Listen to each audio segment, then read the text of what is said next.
Hey, what's up, folks? My name's T-Break. Today we're going to be doing a little showcase of a build and a farm. Now, I have dropped 2 mirrors doing this. I bought, don't hate me too much, but I bought the pilfering ring like halfway through the league, right before the mirrors dropped. Um, Overall, though, 33 sacred, 3 locks, 2 mirrors. Now the build, you probably have a berserker laying around from your league starter. I started off with Fubgun's original build, and then I went to strength stacking, right? So you got your basic strength stacking stuff, replica Alberons, you got to have this. The nice thing about this build is that it's mostly uniques and it can run risk, right? 4 risk, and edifice easily, no problem. I'll have the POB up. It says it does 24 mil damage. But I mean, I don't know. It seems more than enough. It doesn't seem like damage is really the issue. It's mostly survivability, which is like, I don't know, stuff from volatile cores and whatnot, but that's more of a skill issue. But just to show the gear real quick, right? So Iron Fortress, you don't have to get the corrupt, right? I'd say the first upgrade you want to get on your Iron Fortress is the reduced crit damage. That's very nice to get, and you can get crit immunity if you get on your Wrath Pith as well. You get the 2 of these, you get this node here, that'll give you crit immunity, and you should be good to go. Helmet, just max life, crown of eyes. Rings, just strength rings, right? Strength implicit, bunch of strength, some resistances. Now I am running Soul Taker. Originally when I started this build, I was running this guy, right? Blightbeak or Brightbeak, it works just fine, right? Works just fine. All you need is the Fortify Corrupt on it, and you should be good to go. Same with Soul Taker, right? Now this can still be upgraded. Lots of my gear can still be upgraded, but I mean, this is still printing like 45, 50 divines an hour, no problem. That's not including, like, that's not with normalization for the locks and mirror drops, which do happen. They do happen, I promise. But yeah, something like this, I think, was just like a couple divines, right? You can make your own too. Gloves, nothing special, really, nothing special. Just to intimidate, implicit. Attack speed, strength, chaos, res, life, good to go. Now you can realistically, like, you don't need like much of an investment to start this build. I think like 20 divines. The most expensive piece is this guy right here. 20 divines, and you can get going and start making like 20 divines an hour realistically. And once you get mageblood, well, then you're gonna get your chance to avoid being shocked flask. Gonna give you ailment immunity, right? You get reduced curse effect, so you can be curse immune as well. You get armor. The armor is just necessary for the Awakener's Desolation and the Saw Blades, just so you don't get instantly melted by those. And you're gonna get this guy. Now this, I think it's a bit of a sleeper, some sleeper tech. So Bismuth Flask is, just for resistances, but the damage taken from hits is leached. So that is kind of like a recoup. That's kind of what it feels like, but it's in your leech pool, right? Now, the crazy thing about this is when you combine it with this node here, 30% of life leech is instant, it's insane. It's really good. When you combine it with the 5 pain, like, and no, like, I'm not taking Crave to Slaughter or Rite of Ruin, right? These give a lot of damage.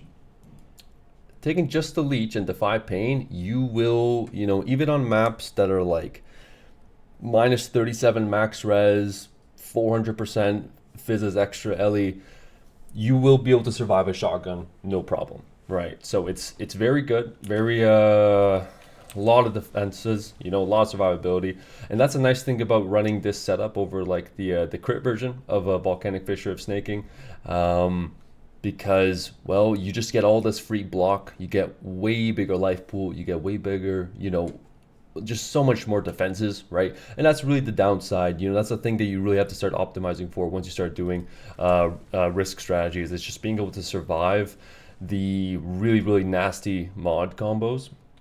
Now for my goon, got Graph of the Ephemeral, just Garb of the Ephemeral, just for the action speed, and the never deal crits is nice until you get the crit immunity. And yeah, I just have the order to me thing here. So when I'm in a map, if I see the petrification statues, it's ticking away, I'll just yoink them right next to me. Same with like the reduced action speed thing. A couple other things to note is this Rune Graph of the Warp. Buffs on you expire 30% slower, debuffs expire 30% faster. That is really important for the players cannot deal damage every 3 out of 10 seconds kind of thing, right? You combine that with this node, this node buffs expire 20% faster. You combine it with temporal rift, you're gonna end up with around, I think, 70%. Where's my temporal rift? Is it here? Yeah, it's right here. So the quality on this gives you another 20%, and overall, you know, that will make those maps feel way better. And the other thing in general is just temporal rift on its own is like, you know, normally you might have like a life flask you're hitting if you feel like you're about to die. You want to get out of a sticky situation. Temporal rift is just insane, right? It's almost like if you play League of Legends, it's like an Echo ultimate, right? But it's just every 8 seconds, is it? Oh no, it's actually 3.5 seconds. So it's quick. And it's a very useful thing, you know, and if there's some nooks and crannies, sometimes you can go down that path, right? Kill everything, no loot dropped, you just yoink back out. That's pretty much the build, you know, that's pretty much the build, nothing crazy. Now you can go, you know, the Simplex Amulet, get the, you know, 42% increased strength, I guess, you know, effectively, alongside all that, like 2% increased damage per 15 strength as well. You can get more damage, but you know, just getting all that extra max life, it just goes so far, right? It goes really, really far. And this is much cheaper too. You know, you don't have to drop a mirror for those. So that's what I settled on. As far as the tree goes, pretty basic. I don't even have any forbidden flame jewels in this setup.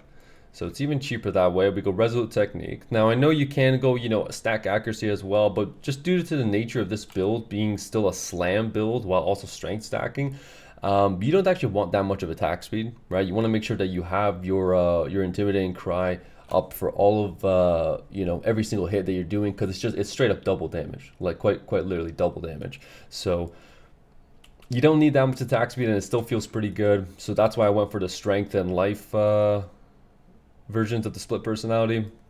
And the jewel itself, right? Life, chaos, res. I think for one of your cluster jewels, you definitely want that 5% chaos res roll. It's just, you know, getting 60% free chaos res, it makes it so much easier to gear, around, and you get to be nice and chaos immune. Now my resistances, they do leave a little to be desired, but you know, again, you run maps with like -37 LE or max LE, and it's fine. It's really fine, as long as you're playing, you know, a bit cautiously.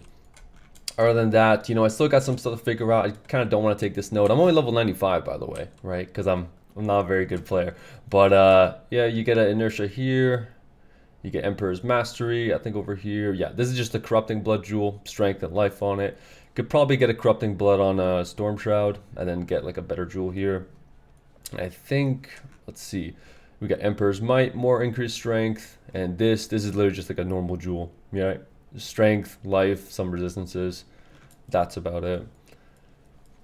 Now I will say these nodes here, the increased Warcry cooldown recovery rate makes a huge difference. If I had the extra levels, I would probably just probably take the rest of this life, you know. Getting an extra 25% life goes a long way, right? Big HP pool, and keep in mind, big HP pool, it makes this, you know, oh no, it makes Defy Pain just tick even harder. It makes your the leech flask go harder. You make your leech just better, right? Everything just becomes better the more life you get. Not to mention you get literally more damage because of Wrathpith, right? And so yeah, we're sitting at about 1 million tooltip DPS, and that's about it. Pretty standard build. Now what I'm doing to get all this loot and print out, you know, about 50 divines an hour, is I'm running Abyss, 4 Risk, and Edifice on Fortress. Now all my Fortress maps right now, I think at the price of like 7 Scarab Chisels for 1 divine, I think it's worth it to take the Scarab Chisels, but you don't have to. If the price goes to like 4 to 1, I'd say it's probably not worth it, right? Probably not worth it. It's only 100% more. Now the only thing that I'd say I'm doing a bit differently than most of the strats that other people are doing is that I'm running the 40% Delirious, and I'm not taking, you know, 2 extra Abysses. Instead, I'm focusing on getting as much quant as possible and monsters as possible on the map. and just using the shit out of them, right? You get these extra risk scarabs. You're gonna get more consistent quantity, but also you get the chance to get like an extra scarab or extra currency, more modifier, and that I find is it goes a long way. Take a look at the atlas. This is the atlas. Pretty standard atlas. The only thing I'd say I'm doing different here, you know, sometimes I see people taking the Cardo scarab just so that they can sustain their risk scarabs, but I found that you can do something even better, and that is, oh yeah, so definitely don't take this, right? Because more monsters, you will get a little bit more loot from it, but it just adds a lot of time, so it's not really worth it. The only thing that I'd say I'm doing differently is you'll notice that I have blocked Abyss, and this has been the case for quite some time. I haven't really seen anyone else talking about it. But this, if you read the text, it says your maps have no chance to contain abysses, right? This is not chance. This is chance to contain abyss per pack size. It's a different mod. So even if you block it, you will still spawn the extra abyss from this, and you can't get more than one of like really anything per chance, right? Anything that's like chance related, it caps out at 1, generally speaking, even if you're overcapped for it. So with all that pack size that we're getting from the risk scarab and just the map itself, we're gonna hit 100% easily, and so we're guaranteed our extra abyss here. And then when we look at the map mod, well, that's gonna give us the 3 extra abysses anyways, right? So you don't actually have to take, you can just block this, and you just buy, you know, 20 edifice scarabs every like 20 maps. Comes out to me like maybe a divine. Like, how much are these right now? Take a look. Edifice for chaos. They're 5 chaos each. Yeah, these are really cheap. You can, yeah. So it's literally not worth it. All the abyss scarabs, because everyone's running this strat, they have a lot of them. It's not very valuable. So you can just block that, and you're essentially blocking 4 scarabs. Now I'm blocking the ultimatum scarabs as well. And I know right now, you know, blight encounter, you know, all the blight shenanigans. So these scarabs are kind of not bad, but like, let's be honest here, like, you could block these too. You know, it's like you might get like a 70C drop every once in a while. It's not that worth it. With this strat, you will consistently get an average of like 1 containment per map. That's pretty good. It's pretty good. It's not bad at all. Now, the thing about the ultimatum one is that there's 5 of these scarabs, right? Blight has 4 of them, right? So blocking all of these, it just, you get way more of the good stuff here, right? Definitely worth it. I found that it made a pretty significant difference. Now, when it comes to rolling your maps, I don't have, I already load them all in, so I don't have any to showcase how I'm rolling them here. But here are the numbers that I will say, and just like the strategy you want to use. The regex doesn't matter. There actually isn't a regex for it at all. All you're looking for is 210 currency or higher, 150 scarabs or higher, or a hybrid sum of both that's greater than 220. Those are the 3 breakpoints that I found to give me the most consistently good maps without requiring an egregious amount of rerolls. And then of course you hit them with a chisel, and it gets nice and juicy. Let's see if we can find a nice juicy map. This one's not bad. This one's not bad. Yeah, we could go that one. Yeah, let's do this one. Let's do this one. We'll do the quick map showcase. Now, when I'm running these maps, I don't kill the boss. I'll have a look at the mercenary that's on the map. Usually won't do it unless it's something actually somewhat good. Clear this map a little bit. So 300% more currency, 368 more scarabs, 400 quantity. Pretty good stuff. So we got the shaper on this map. We got a whole bunch of stuff. I'm not reading all that. Don't care. We're going, right?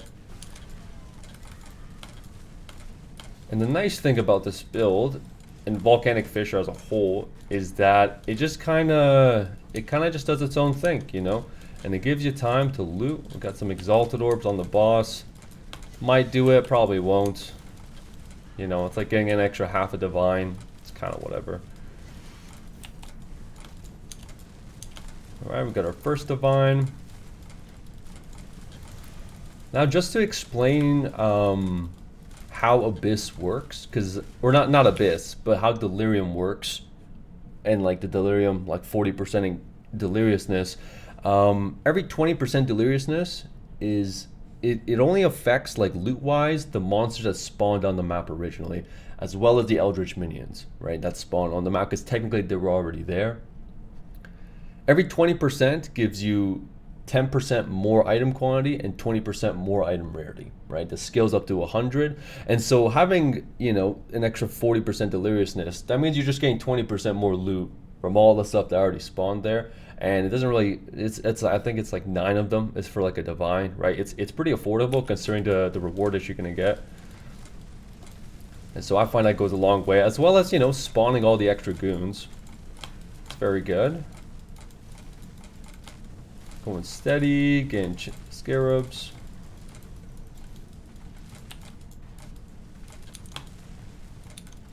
Alright. Get a couple of these.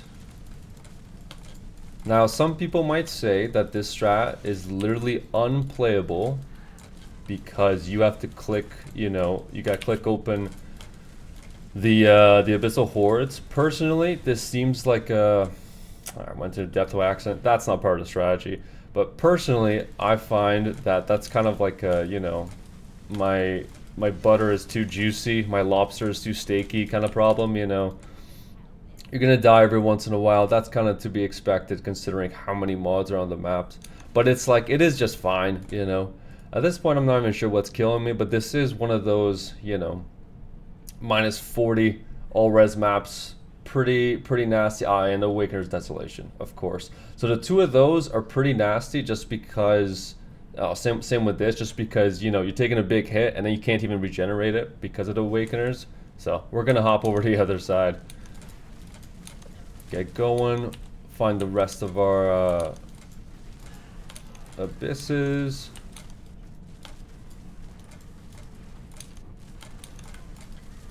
Grabbing a bit of loot here and there.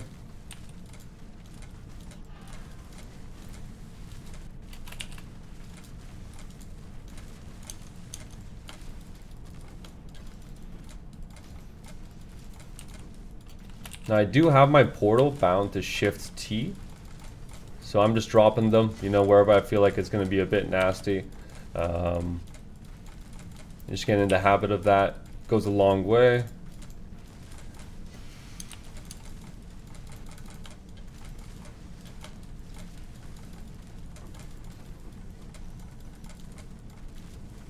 And if you find that your wrist is hurting while you're playing the game or any game, then you probably have too high sensitivity. Alright, that's kind of like an unfortunate truth. I hate to say it, but drop down your sensitivity and you'll find picking up, you know, all those little micro movements to hit the hordes and pick up all the loot becomes a lot easier.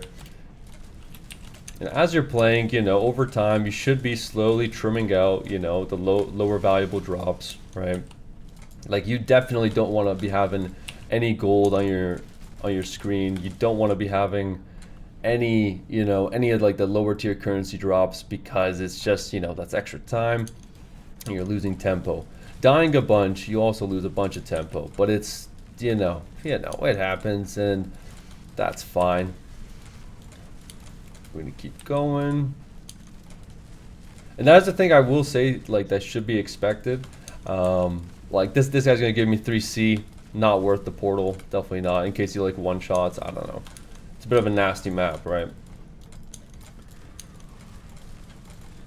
It should be expected that you're gonna die. Like on some maps you're gonna clear them no problem, but like don't be disheartened. And if you're the type of person that that really doesn't like dying much, you find it very frustrating, it might not be the best strat for you, right? That, like, full disclosure, because it is playable, it is good, and it's very rewarding, but it's never a casual experience, I want to say, right? You're never just like, you know, watching a TV show and just blast it away. We get a shavs.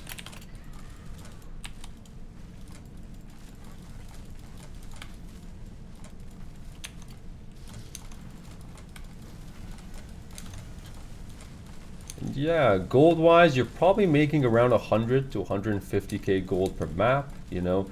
You can easily hit around like 1,000,000 gold an hour, which is like, it doesn't really matter all that much, but it's like, It's not bad.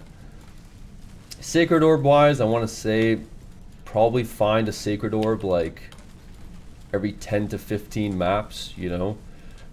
I think it's like a mirror every 250, 300 maps. If you really dialed in and only did the currency maps, like really focused on it, you could probably get it down to like 150, which is kind of insane. I don't think that like the game has ever been in this state.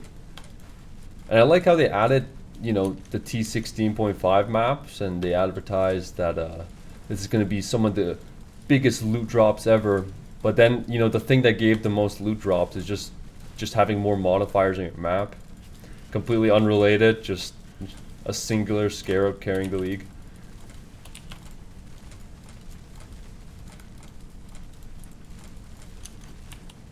Alright, we got another abyss down. Let's have a look down here.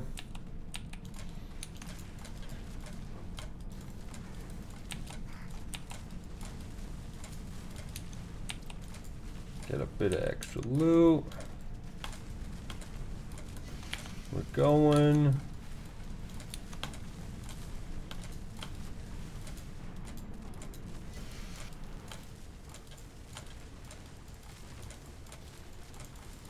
Oh, I went down. Interesting. Yeah, I gotta get rid of these 3 voices. I gotta get rid of some of the trash divination cards. They're still popping up.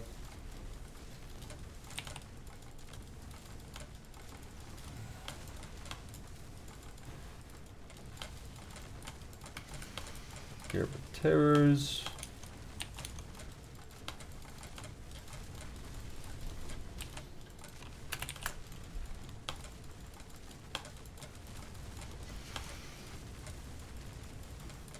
Yeah, getting some good loot. This is not a bad map at all.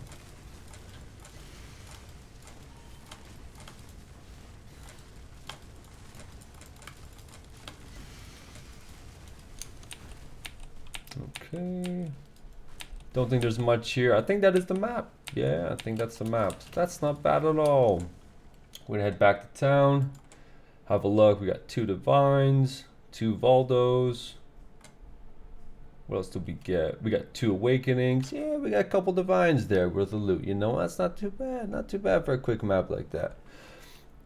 I will say though, you know, when you're rolling your maps, right? When you're rolling them, it takes me personally 30 minutes to roll 60, and that should be factored in to your like whatever your loot per hour kind of thing, right? If you gotta, you know, climb the mountains just so you can run like 2 maps, like you should factor that in, right? You can't, you know, I once watched a video where someone ran like they ran a map with their Eater of Worlds progress being capped out, and they ran 1 map and they dropped like the Screaming Invitation, and they just said that, oh yeah, every couple maps you're gonna get that. It's like, you know, I'm trying to be realistic here, right? Trying to give you a more reasonable expectations to what you can get. Very, very consistently, I can guarantee you'll get 35 an hour. If you got this set up, you're running maps like this, you average in mirrors, you average in locks, you average in the big drops. And by the way, there's a lot of big drops, right? So for example, Fortress has a divination card called the Cheater, right? This is several divines. This drops I've dropped probably over 20 of these. These drop somewhat commonly. It's not that rare. You've got Enlightens, because which you know, that's like another 3 divines when that drops. You've got your 3 cluster I-84 reservation jewels. Those are like, I think 4 divines, something when that drops, and they drop. They drop somewhat commonly, you know. Probably like in a set of 20, you're gonna get 1 or 2. That's pretty good, right? There's a lot of these extra little, you know, peripheral loots that generally speaking aren't really counted into, you know, your wealthy exile calculations. And overall, I'm just trying to say there's a lot of currency to be made here.